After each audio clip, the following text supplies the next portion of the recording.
the network for the AV industry. What are you listening to? This is AV. This is AVNation. This is AVNation. This is AVWeek, episode 99, recorded Friday, July 12th, 2013. It's a fun LinkedIn. Ready. AVWeek. Performing scan. Week. Online. This is AVWeek.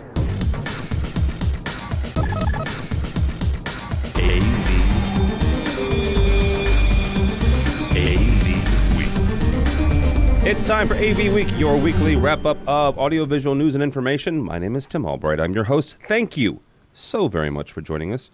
With us this week is Aaron Wilson. Aaron is an enterprise AV professional. How are you, sir? I'm doing well. Also with us is Bill Stiteler. Bill is the associate editor at Appletel. Welcome, Bill. Hello. And last but not least, we have a newbie this week. His name is Ted Green. He is the editor of Strategy.com. Welcome, Mr. Ted. Thank you so much. Newbie on AV Week and newbie in life. Newbie in life? I like that. Since we've been on before, do we get to haze him? Yes, absolutely. Okay. That's kind of the trial by fire. He just gets, stuff thrown at him. No, actually, it's nice to have Ted on because I've used a number of articles over the last couple of years. And actually, one of the ones that I still remember was talking about core brands and what the heck are they thinking? And when it comes to their marketing strategy and the fact that they've got all these different but all these different disparate companies. And right. Ted, I was thinking about you at Infocom. I'm sitting there with one of the guys from Core Brands. Yeah. And I just had to stop. And I just looked at him and I said, you guys you've had some issues when it comes to your marketing. And he just hung his head and he's like, yeah, well, I know. It's just like, yeah. So. Well, they are definitely one of my favorite companies to follow. They are either going to be one of the most spectacular turnaround stories in the industry, or they're going to be one of the most dismal crash and burns that we've ever seen. And I'm not even sure I can say right now which way it's going to go. Wow. Either way. Well, let's actually talk about that because you actually wrote about them as well as a couple other things. CE Week was this week. The Consumer Electronics Association was this past week. You've written some couple things. One was praying at CEA's Church of Data Dominion. Yeah. Here's the thing. When it comes to consumer electronics, these are the guys that put on CES. Correct. We've done a couple things with having some different people on from CEA. We did a special with CE Pro. They've got some interesting ideas, the Consumer Electronics Association. One of them is some of their members are fully putting a lot of chips, I'm not going to say all their chips, but a lot of chips in the 4K and OLED camp where, this is where we're going, guys, and let's all jump on this. Did you get that sense this week from CE Week, or was it something totally different? The industry is kind of famous for that. There's a lot of information sharing through the trade association, and they essentially try to get everybody kind of lined up behind sort of the quote unquote next big thing. So that's not really new to our industry. And there was definitely a feel for that this week. I think that there's still some wound licking for the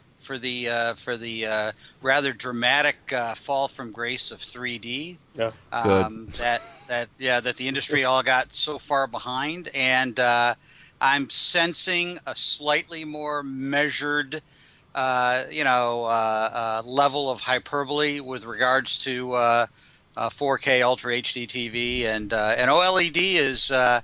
OLED has a dirty little secret, and that is that they're having trouble manufacturing it. So a little more measured take than they have in the past, where they've struck up the band and had the dancing girls and all sold the same story. So, but definitely 4K and OLED are two of the big TV stories, and they're still also pushing, internet connected, internet connectivity, both for video, and they've mentioned a couple other categories as well. But those are definitely two of their big stories for video. But I should jump in really quick and say that there was a very interesting moment at the Research Summit. Now, let me just take a moment and say I've been going to this event now for the last 3 years in a row. This year was the first year where they separated out the research data into its own event. So on Monday, there was a day-long event where they did nothing but just bury us in market data and market statistics. And typically that had been just one of the sessions during what was at one time called the CEA Line Show. Now it's kind of broadened to be called CE Week. And that moment was, Sean Dubravik, their chief economist and the guy that basically runs their research division, talking about what CEA's forecast was and for Ultra HD TV. And then on the same slide, putting up the numbers from other non-CEA related market research companies. Now, why this was uncomfortable was a lot of those companies were sitting in that audience. And he was obviously, he being Sean Dubravik, was obviously not comfortable with the numbers that have been put out there by some of these market research companies.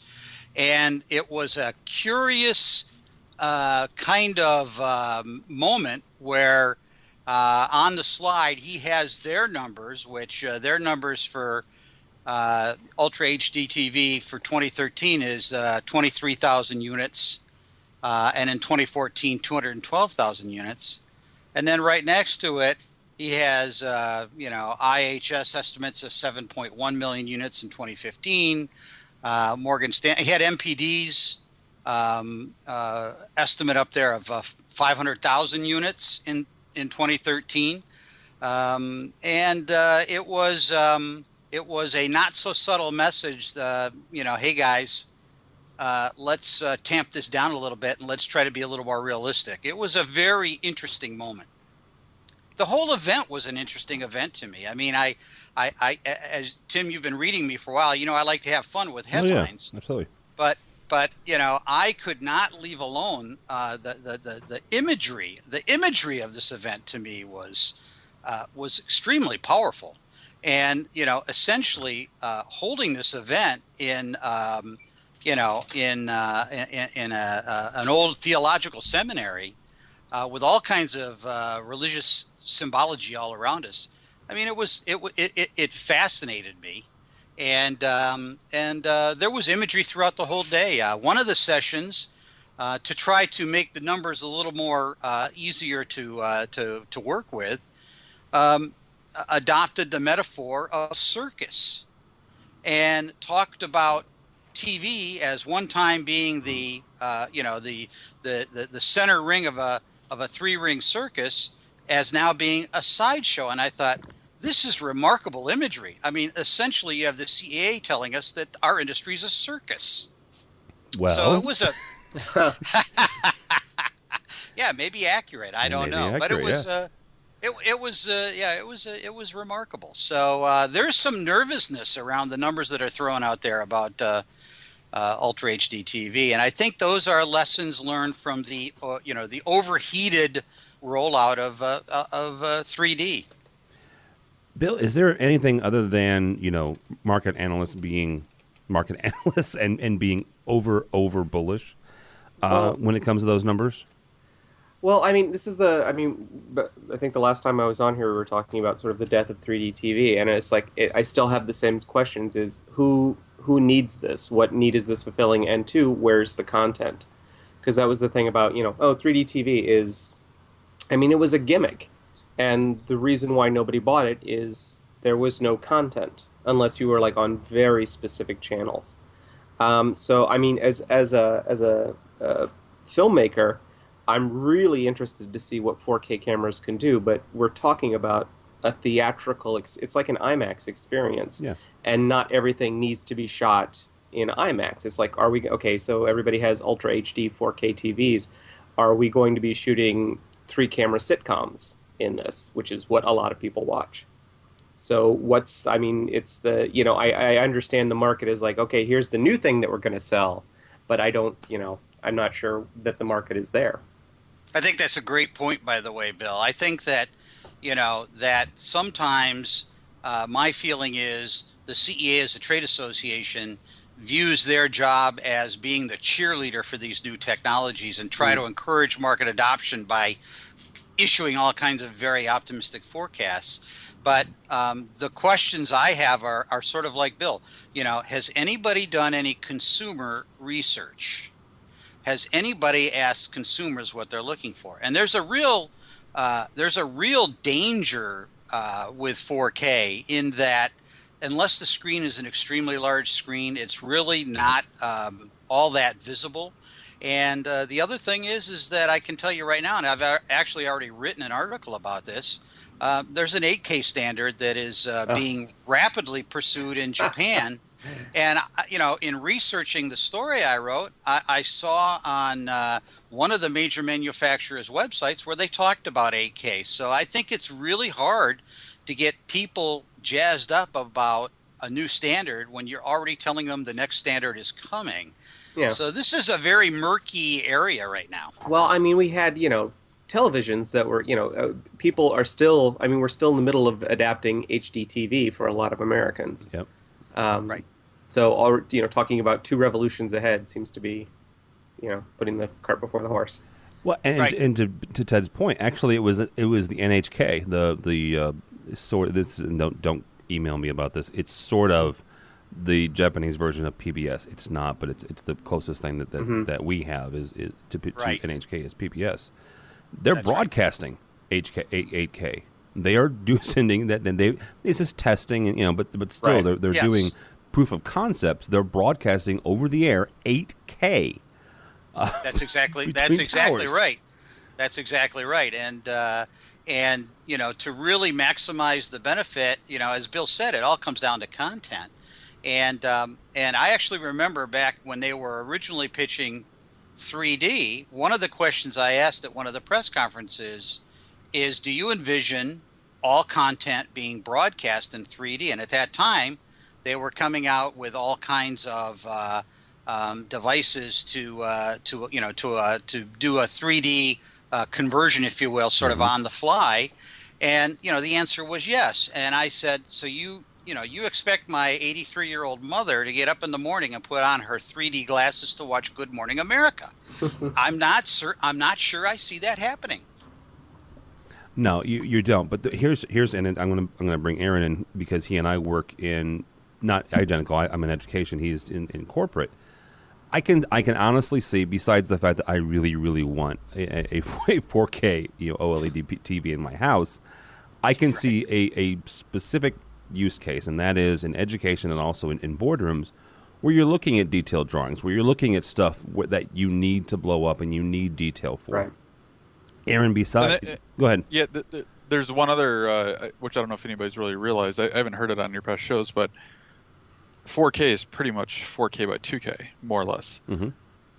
If you take a 4K display, rotate it 90 degrees, you can put 2 1080p images or videos on the screen, native.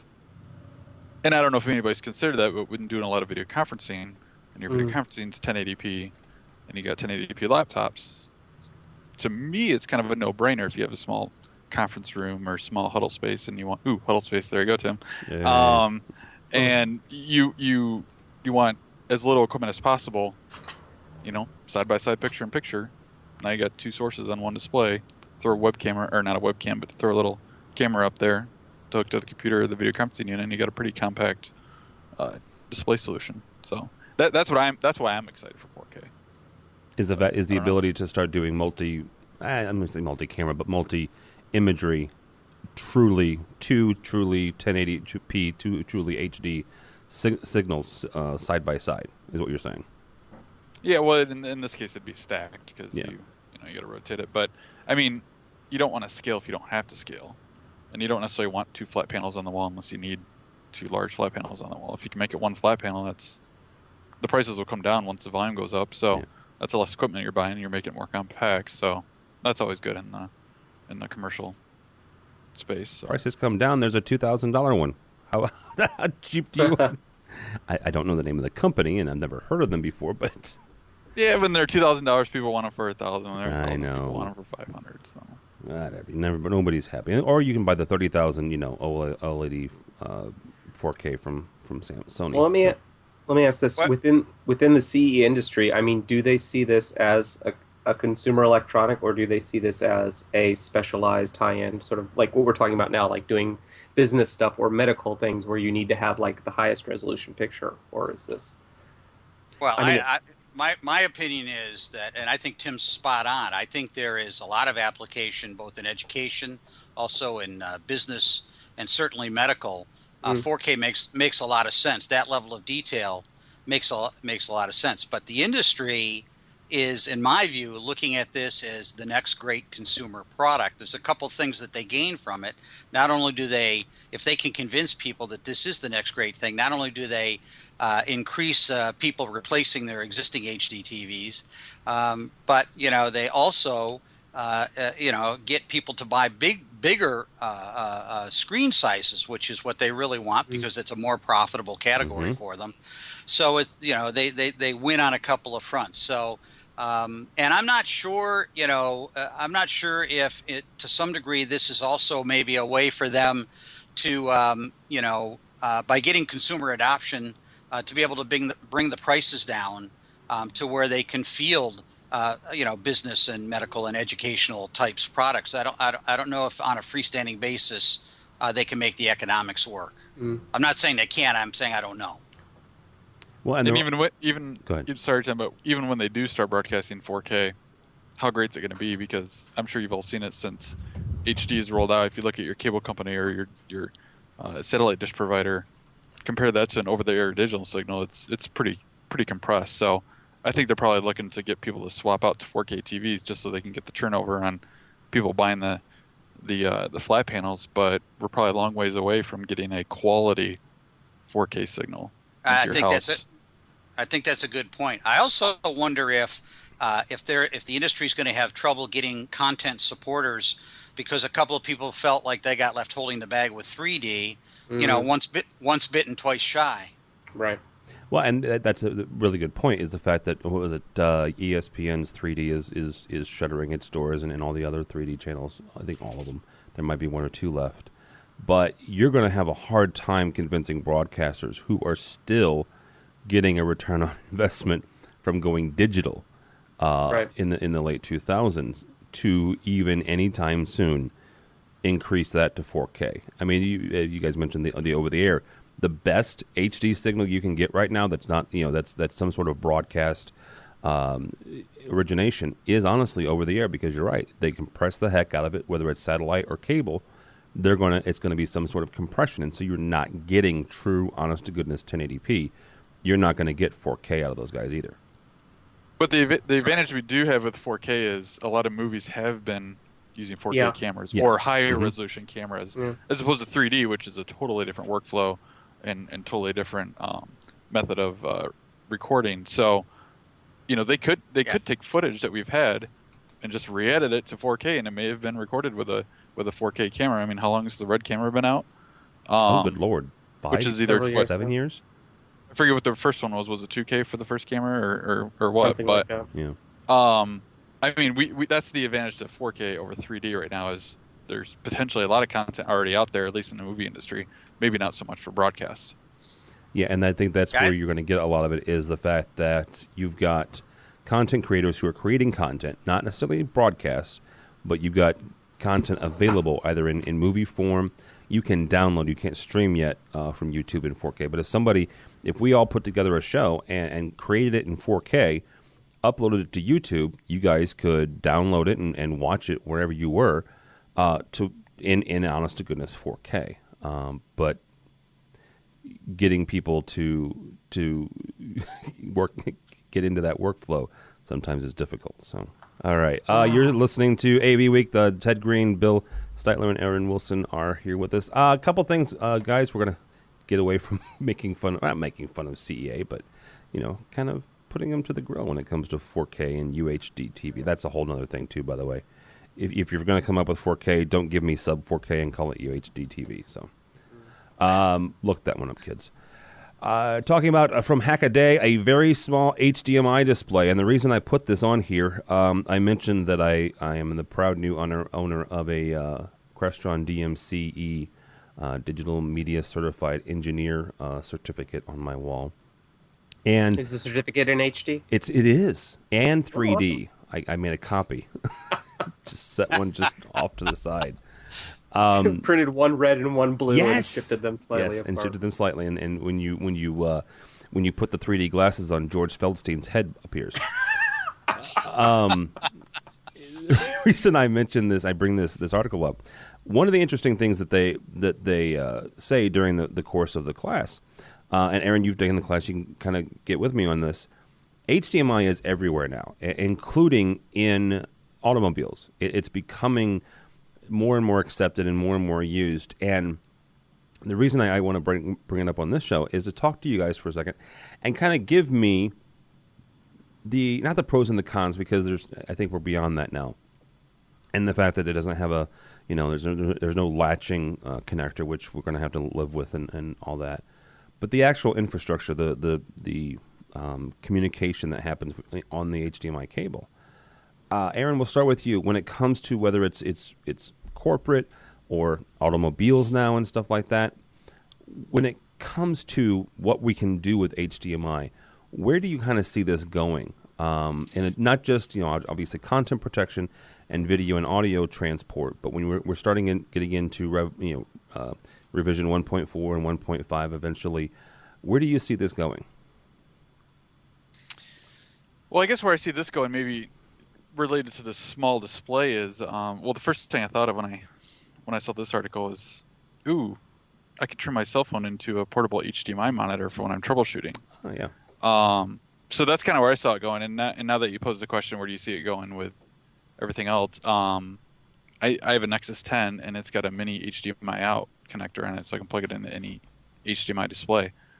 I mean, the footprint on that connector is very small. You could throw another one on there and make it HDMI in. Now you get a little 10-inch tablet that I can hook up to my laptop's HDMI out. I get a second monitor. If I'm out in the field troubleshooting, I can hook it up to source devices and test things out. But it was a neat display, and even if you can only throw down a little 3-inch, 4-inch cell phone, making that into a monitor, that's a lot more than what we ever had with composite. I mean, how many cell phones had composite inputs on? Not many. So, not many. And that's many. That's a good point, because it is digital, and the smart people smarter than me that have taught me things about digital and analog. It costs more actually to convert how was it to, because cell phones and actually computers are digital beings, it costs more to convert things back into analog for monitoring and stuff like that. So that actually makes a whole lot of sense. Bill, when it comes to consumer electronics, where do we see HDMI going? Is it here for a while?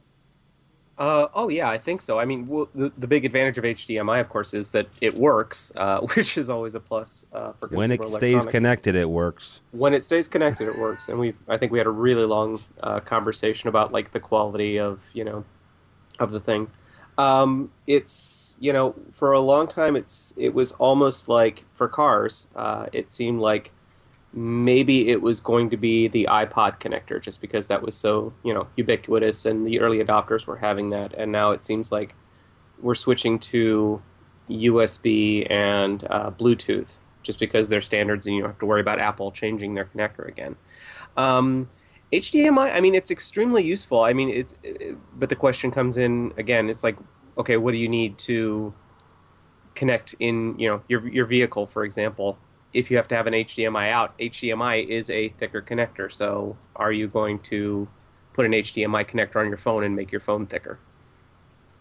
You could do a micro one or a mini. You could.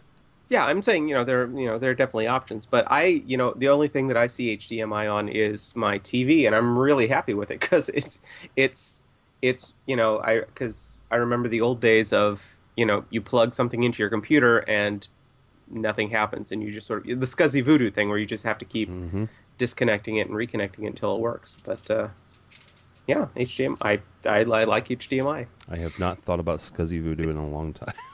Oh boy, Jeez. Those were the bad old days. My first video editor was a Premiere 1.0 system with a SCSI RAID array of 50 gigs. I was in heaven. Holy cow. Oh boy. Yeah, 50 gigs. Well, I mean, and the thing that's, as from a consumer perspective, the thing that drives me nuts about HDMI is the thing that, the businesses like, is that you get a lot of control over your rights. And I'm not entirely sure why I can stream HBO Go from my iPad to my TV through my Apple TV, but the app doesn't support HDMI out into my TV. And it's this sort of bizarre morass of I don't understand why things that obviously could work don't work. Yeah, and some of that also is the content creators themselves. Yeah. Not even the creators, because Lord, I can't talk this Friday. HBO doesn't create Game of Thrones, but they obviously own the rights to it because they're the broadcasters for it. All right, Mr. Ted, where do we see HDMI going in the next couple of years? Well, I think HDMI has done a really good job of becoming, as we've said already, ubiquitous on the device side. But I have to tell you that when I talk with, when I go into the field and meet with integrators, it's still a technology that when I mention it, they get a funny look on their face that looks like they've become slightly nauseous. There's still a bit of a discomfort factor with HDMI. I think the fact that HDMI is ubiquitous, like once all things become ubiquitous, they become a little bit like the utility. They become your favorite thing to hate. They've spawned another whole genre of fixer products, and they probably are single-handedly responsible for what appears to be relatively rapid adoption of HD-based T. The HD-based T Alliance is growing like crazy, and the integrators that I talk to and I don't know if this covers you guys, but I talk to quite a few integrators that tell me that they feel that they get a greater degree of reliability with long-run HD-based T installations, and they have a higher level of comfort, and they still break into a sweat when they have to run an original HDMI cable behind walls. So there's from the device side, you're absolutely right. I mean, they're completely ubiquitous. They've done a great job. I think they'll continue to come out with new revs, and they'll upgrade the tech as technology industry moves forward. They'll upgrade their connectivity solution to take advantage of it. But this has not been as smooth of a technology adoption with HDMI as it has with some of the others in the past. Yeah, and to your point about HD-based T, this will be an interesting thing to watch, because you're right. Most installers are used to pulling cable. They're used to pulling some sort of twisted pair, RJ45, and whether it's Cat 5 or Cat 6 or what have you. They're comfortable with that. They know how to terminate that in the field. They know how to test it. Correct. Anybody ever tried to terminate an HDMI connector? I think we talked about this the last time I was on. We were having a conversation about cheap cables and such, Oh, speaking of which, I actually talked with the guys from Monoprice at Infocom. Very nice guys. Not that, I don't know why that, they're not very cheap, but I don't know. That was a surprise. Yeah, it was. It was. They were at Infocom. I was surprised. Moving on from the New York Times, touchscreens are being tested for piloting passenger jets, and it's not the fact that we're going to talk about passenger jets, although the podcast is called AVWeek, and you'd be surprised how many airplane people that follow us on Twitter. So, because AV is also aeronautical. So, but here's the thing, guys, and Bill, we'll start with you. Is fact that Apple has kind of, well, let's be frank about this. Apple has introduced us to the smartphone. Not really, but they're the ones who made it cool. They also Right. made touch screens and touching your computer kind of cool and accepted. No, I'm kind of being serious because, when it comes to in the world of AV, 10, 12, 15 years ago when Crestron and AMX had their touch screens, you saw them in like high-end boardrooms, high-end, multi-million dollar homes, maybe like the uber professor that had 15 doctorates in his classroom. But that was it. Right. And now we've come to a point where touchscreens are all around us. They have become ubiquitous when it comes to tech. It's almost like the way I want to ask this question to all of you is are touchscreens kind of synonymous with higher end technology now? Yeah, I think so. I mean, I think just in terms of what people think of as high tech now is a touchscreen. I mean, this is getting into movies and fictional stuff is. Whenever you see, a futuristic interface, it's people using touchscreens now, which I think actually would drive you crazy if you had to deal with these gigantic displays where you have to wave your arms around to do stuff rather than just type on a keyboard.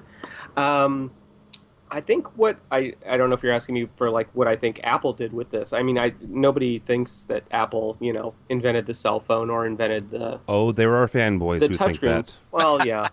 There are also people who think that Apple is claiming that they invented the touchscreen. But what they did was, I mean, they released a great product that was, a sea change in terms of usability and in terms of, what you could do with it. In terms of this story, in terms of using it for airplanes, I mean, it is a little unnerving because you're looking at the picture that they include, and it looks like somebody playing a flight simulator, except it's supposed to be an actual plane. So that's just psychologically unnerving because, you're thinking of somebody. We have this vision, which is completely false, that the controls of an airplane are actually somehow, connected to the wings. And if you're in a steep dive, you get two guys on there pulling it up and the plane is going to pull out of it, which is, of course, complete nonsense. It's all, connected by electronics. So, but I mean, if it's a more effective way of dealing with all this data, why not? They're professionals; they know what they're doing. So you're saying that the sticks are not actually connected to the wings? Well, no, it's not. I may drive from now on. Yeah, your car is not. Yeah, your wheel is not actually turning the wheels. There, you're having power assist help you out there. Oh, whatever. Aaron, where are we going? Well, I have no idea. Have we gotten to the point where touchscreens are like all around us, so that's what we think of when we think of technology?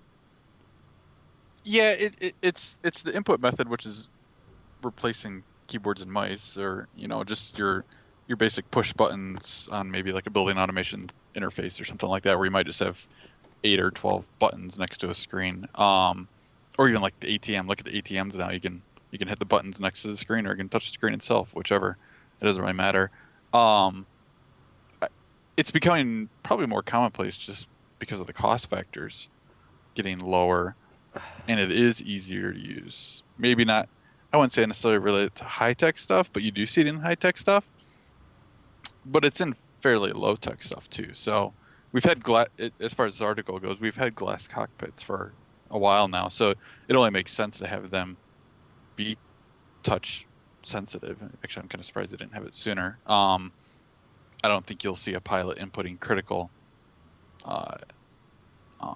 interactions into a touchscreen as opposed to having like a physical button or pulling on a yoke, even though I think they're starting to get rid of the yoke. So, because like the article said, you're in some turbulence and you're trying to hit the button that says to do something critical, and you accidentally slip and hit the fuel dump button or something like that. So,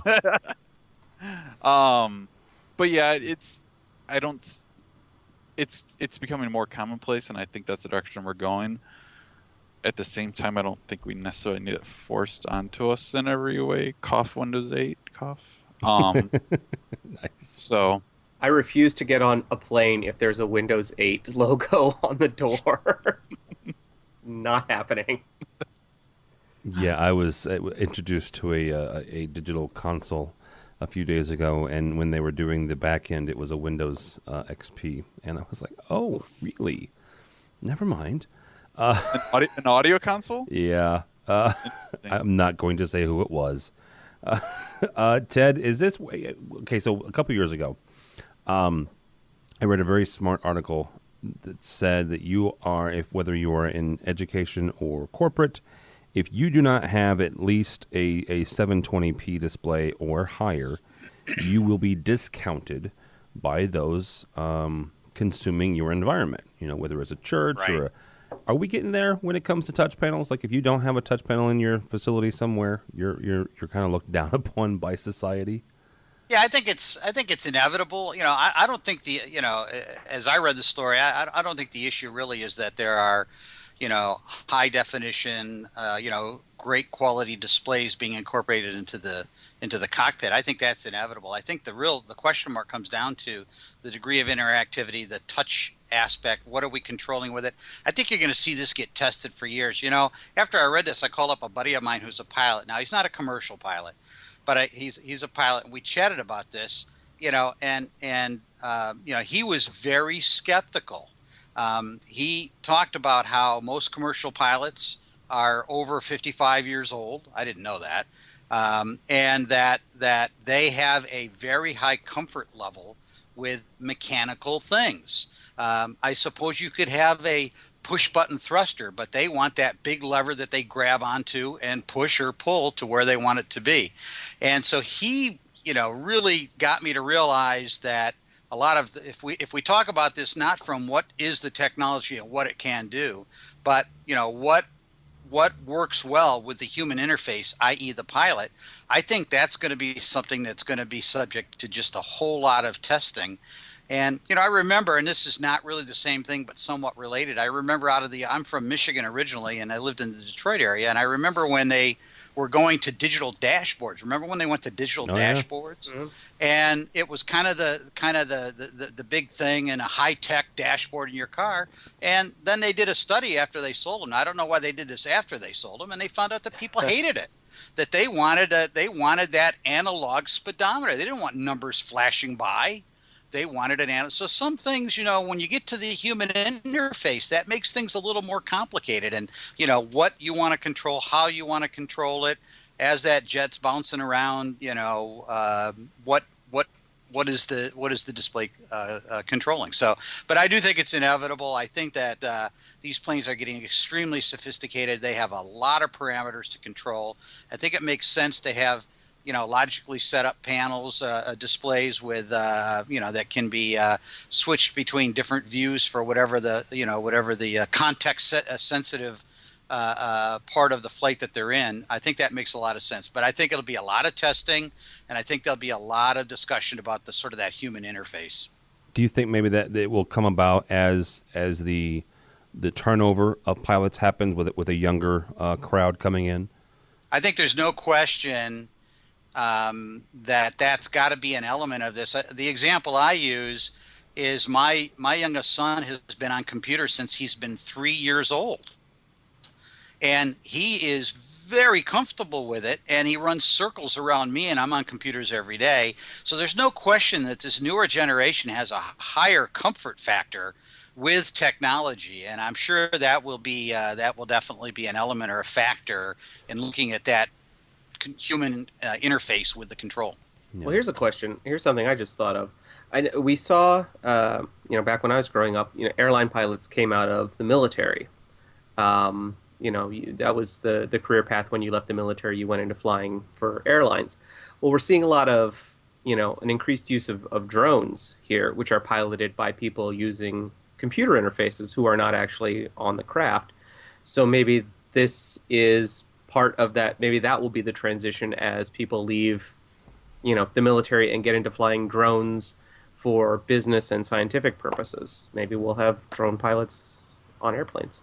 I think that's a very good point. In fact, I think that they actually look for, in recruits for those kinds of positions, they look for recruits that have a, shall we say, vigorous video game background. Mm.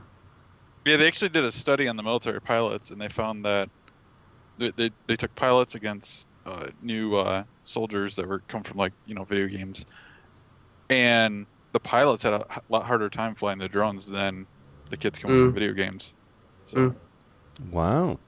See that, kids? If you want to make something of yourself, play more Skyrim. I can finally say after 20 years of saying playing video games will pay off. Yeah. It finally came true. I'm absolutely fascinated by the non-military possibilities for drones, especially in terms of like scientific research. And I know people, it makes people nervous because when they first heard about drones in military purposes. Because they can kill us, Bill. They can kill it. Yeah, they're killer robots. Yes. Have you never seen The Matrix? Good God. But I mean, if you think about all the things that we currently use aircraft for, my wife does wildlife surveys where they monitor year to year to see how many ducks are in the area at the same time, and they put 3 people in an airplane. Well, if we can get a drone with a camera, it's using less fuel. Human lives are not at stake, and they're taking pictures that can be at a higher resolution that can be reviewed later, and it seems like an all-around win. But we have a lot of laws that prohibit. It's just a short leap from there to Domino's Pizza delivering your pizza with a drone. Oh God, just what we need. We're gonna, we're moving towards self-driving cars, which I think is going to be the big cultural battle we're going to see in the next 10 to 15 years. Is against the self-driving car. That will be because, let's face it, us Americans like our cars. We do, and we like to drive them. Yep, and we like to drive them faster than we should. I don't know what you're talking about, Mr. Stiteler. I do the speed limit everywhere I go. Faster than we should, or that we are supposed to? Because I don't think we're driving faster than what we should. The joke I always made in physics class was, if you want to break the speed of light, you just need to make the speed limit the speed of light, and my dad will drive the speed of light plus 5 miles an hour. Yeah, yours and mine both. Yeah. So, all right, moving on. We've got a story here from Engadget about hard drives, and the reason I bring it up is because of the fact that a lot of our stuff nowadays is going to have some sort of storage on it. We have moved into a long time ago from the whole spinning disk, and yes, we still have spinning disk hard drives, to solid state drives, to flash based storage.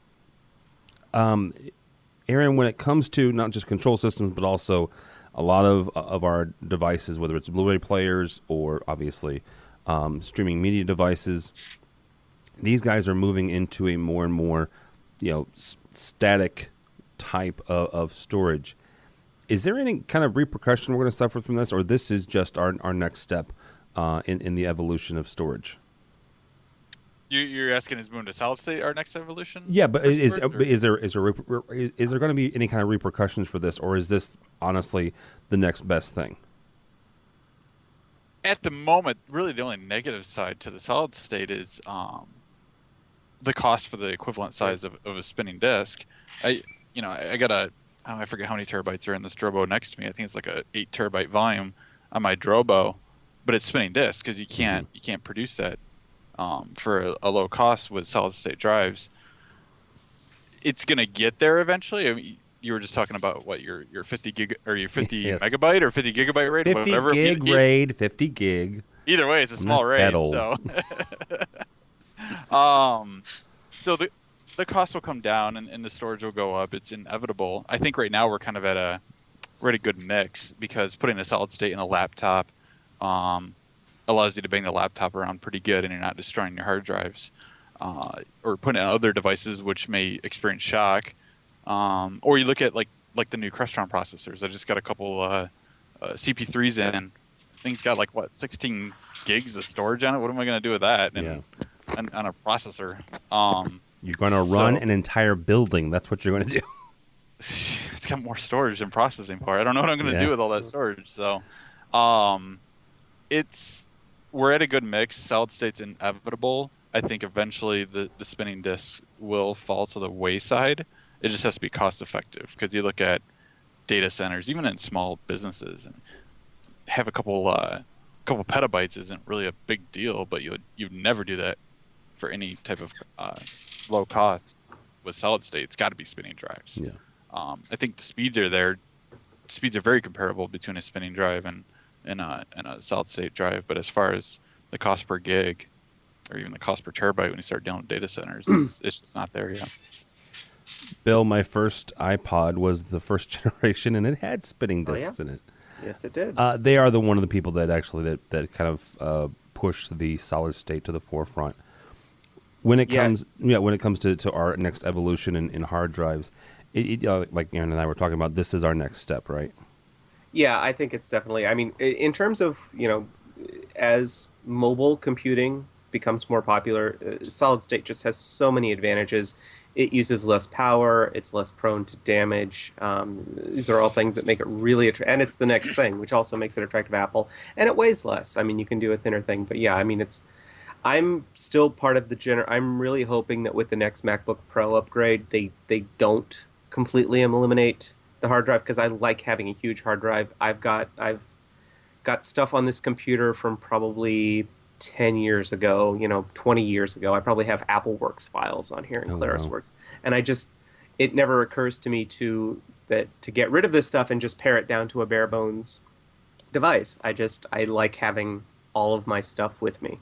But now, they want everybody to migrate to the cloud. So I think if we can get a solution where cloud storage becomes easy to use and inexpensive, I mean, where you can get 700 gigs of online storage for a reasonable amount of money, then yeah, it'll make it easier to let things go. Bill, Bill said the guy you're talking to. Ted is who you want to talk to next, Mr. Albright. Good night. I'm going to go home and take a nap. Ted, when it comes to all of the consumer electronics devices and things that we've got going on, we mentioned CE Week at the very beginning of this. When it comes to all these things, are we at a point where, Aaron mentioned the fact that the new Crestron processor has 16 gigs of storage in it. Good Lord.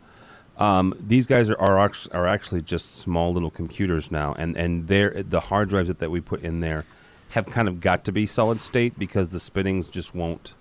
I don't know. I get the feeling that the spinning disk inside, let's say a Blu-ray player, just wouldn't be compatible and probably wouldn't last very long.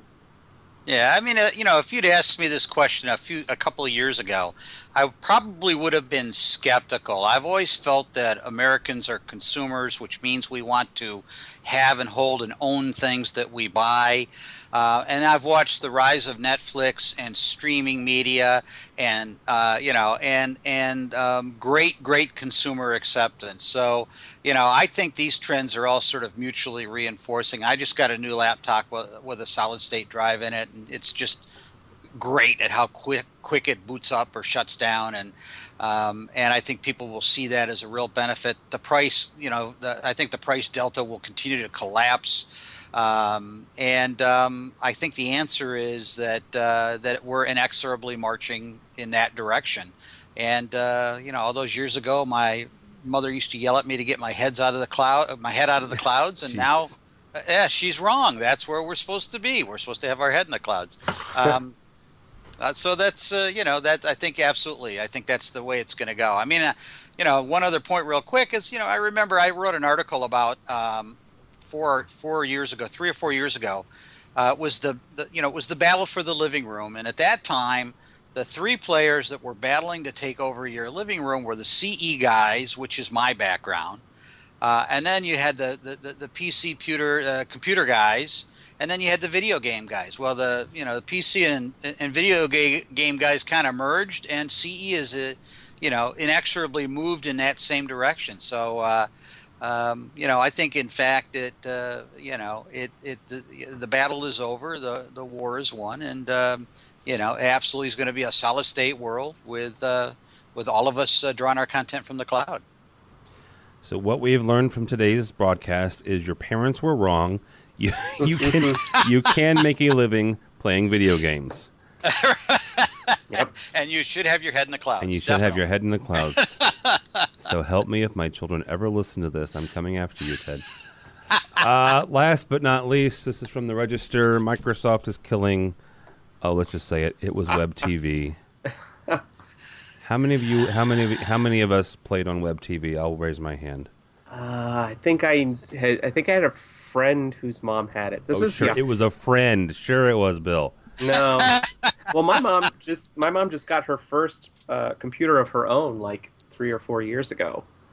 So that's how, and I had a Commodore 64 with the, but that was as advanced as it got. Yeah, this is another in a parade of Microsoft turning off products that I wasn't aware that they had. Yeah, I thought it was gone long ago. Yeah, it was like they had an announcement. Oh, we're killing off Soapbox, which was our YouTube competitor. I was like, I didn't know you had a YouTube competitor, Microsoft. They're the complete opposite of Google, who kills off products that everybody wants. Yes. There you go. That's a good one. Yeah. Yeah. Why are they killing Latitude? I don't get that. I It's just being incorporated into Google Plus. Yeah. Loop Insight had a link to a really great article where they were saying that the reason they killed off Reader and they're killing off all these things is they want people to use Google Plus. They want everything going through that because they're competing with Facebook, and that's how they're putting their ad dollars. Yeah, they seem to really be betting the farm on Google Plus. Yeah, and it's restructuring their whole company around Google Plus. It's amazing, really. I still don't know anybody who uses it. I use it because I don't use Facebook. So. Well, and I use it and I use Facebook, but it's honestly Google Plus has almost turned into a fun LinkedIn, and that's kind of weird to say, but I want you to think about what you just said. I know a that fun LinkedIn. There's your title for the episode. A fun LinkedIn. But it is because the people who are on Google Plus for me are almost all industry people. This is where I met my good friend Rich Fragoza. It's where I met Bradford Ben. It's where I met a lot of people. And that's what it is to me. I mean, there are a handful, I do mean a handful, of personal contacts from old broadcast days. But these are guys and gals who are in social media now for various broadcast entities. And so they kind of have to be on Google Plus because it's another platform. They don't do it because, it's the next big thing. But there's a lot of AV people. There's a lot of technology people on Google Plus for some reason. Yeah, I'm on Google Plus, and I look, I'll give them a little bit of a tip of the hat too. At the time that they were developing Google Plus, most people thought it was going to be a non-starter. That Facebook had absolutely dominated the world. They had global domination, and there's no room for another player. And they came out with some very innovative features, circles, and this, that, and the other thing. I think it's an easier interface. It's a little more friction-free for things like content sharing and photo uploading and things. So, there's definitely some redeeming value for it. I am a little amazed at how much effort they're putting behind it. And I do like Google Plus, but, Google is a very interesting company, and they definitely do things different than everybody else. That's for sure. It's where your mom isn't, so that's the sole reason. Your parents aren't there. Well, this is the most parent-hating group.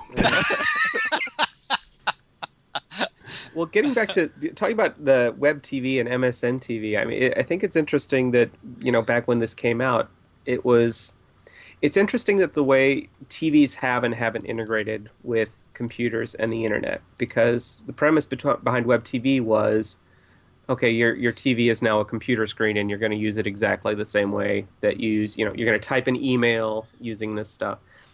And the TV and the computer monitor are in some ways still different things. Mm-hmm.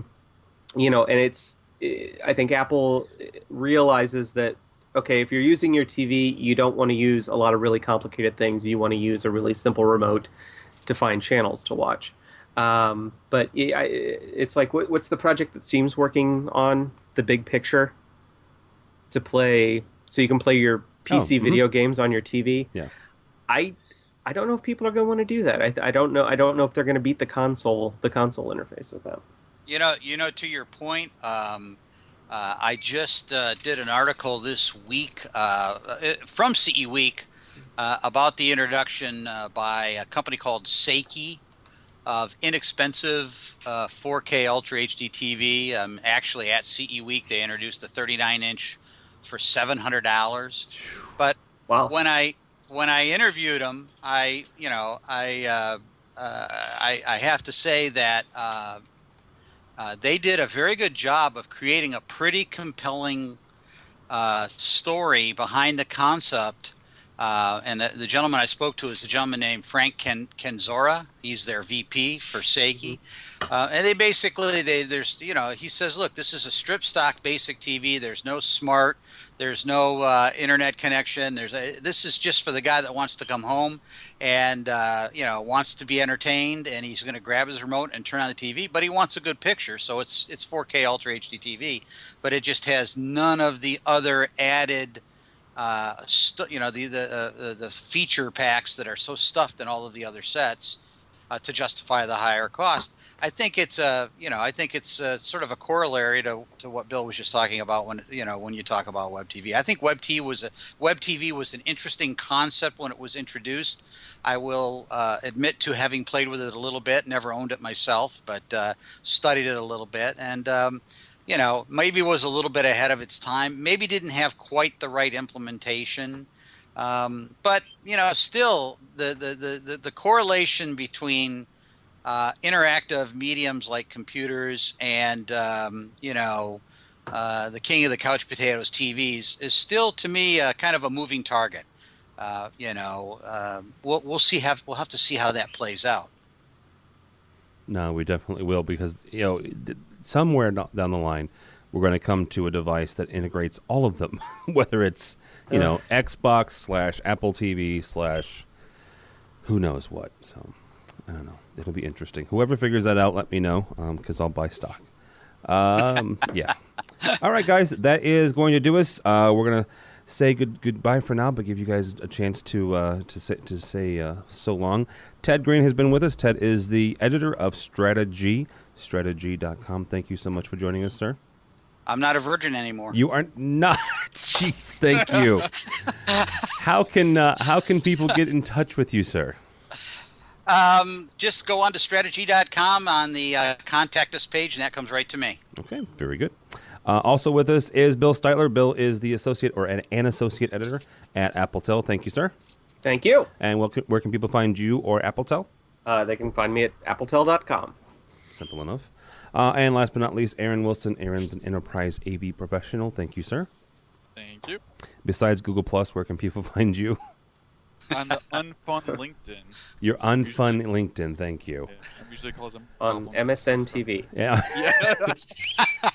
Aaron Wilson, actually, he has the email address, aaron@webtv.com. So he was, so help me. I feel sorry for the person that does have that one. No, you don't. No, I really don't. If you don't follow me, go to the website. The website is AVNation.tv. AVNation.tv. We're also on Google+, as I mentioned. We're on Facebook and Twitter and all that jazz. But find everything at AVNation.tv. We have this show, obviously, plus a host of others. We have a brand spanking new one in conjunction with our buddies over at Red Band. And his name is Chris Netto. It's called Red Band Radio. And they recorded the very first one live at Infocom. It is, how do I put this? It's not safe for work. Let's just put it that way. It's AV talk that's not safe for the office.